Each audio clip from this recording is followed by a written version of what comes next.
When people think about the luxury market, they usually picture giant mansions with tennis courts and motor courts. And that might be true for the ultra-luxury homes. But every city and most neighborhoods have their own version of luxury. See, luxury is defined as the top 10% of home sales. So if 100 homes sell in a neighborhood, the top 10 sales define luxury for that area. On the flip side, entry level is defined as the bottom 25% of all sales. I'm Dave Robles with Think Real Estate. And as the old saying goes, I've sold from condos to castles throughout LA. And today, we're going to talk about the luxury and entry-level markets in different neighborhoods. The luxury market in Glendale begins at $2,550,000. And this house here defines that cutoff. And this one is actually one I sold at 1860 McGinn Drive. It's a fabulous 2,500 square foot, single level 4-bedroom home on a generous lot. Now, entry level in Glendale is $1,250,000 or less, like this cute little 2,000 square foot Craftsman on Lexington Drive. Now, this was a pretty good deal. And remember, 25% of the houses sold for less than this. In Los Angeles, the luxury cutoff was $3,248,000 for this 4,000 square foot 1920s Spanish home in the Miracle Mile area on La Jolla. And entry level in Los Angeles is about 15 blocks south of that at 1194 South Lucerne, which was a bank foreclosure that sold for $741,000.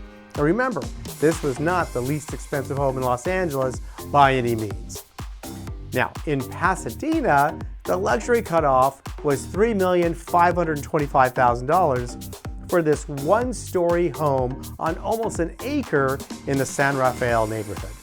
And entry level in Pasadena was just under $1.2 million for this modest home south of Colorado at 164 South Berkeley Avenue.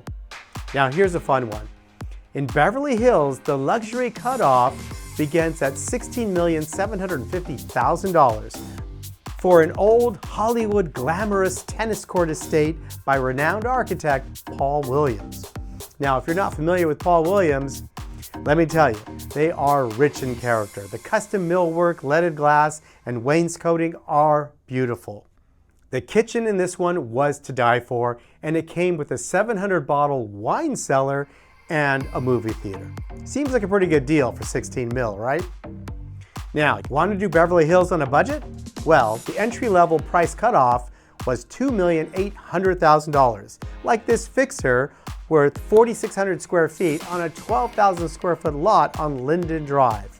Now that feels like a pretty good deal, especially when you consider that there were more homes that sold for less than that.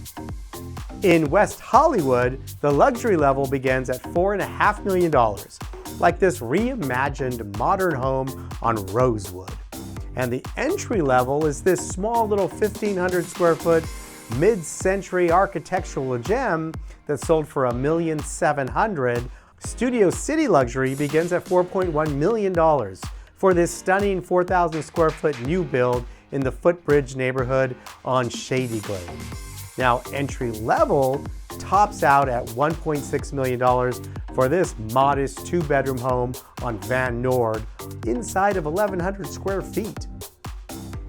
Now let's go to La Cañada, where luxury begins at $5 million for this gated and private estate. Now, entry level is a different picture. It's going to run you about $2 million or less, like this 1,600 square foot ranch fixer on Canon de Paraiso. Now, Los Feliz begins its luxury at $4,370,000, like this historic Spanish home with elite Hollywood lineage on Chislehurst.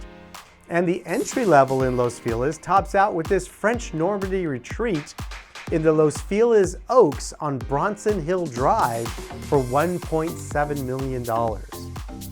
So that gives you a little flavor of what the entry level and the luxury price point is throughout the LA area. But what you might be wondering is, what do you call that 65% of houses in the middle? Good question. That's just called the market, okay?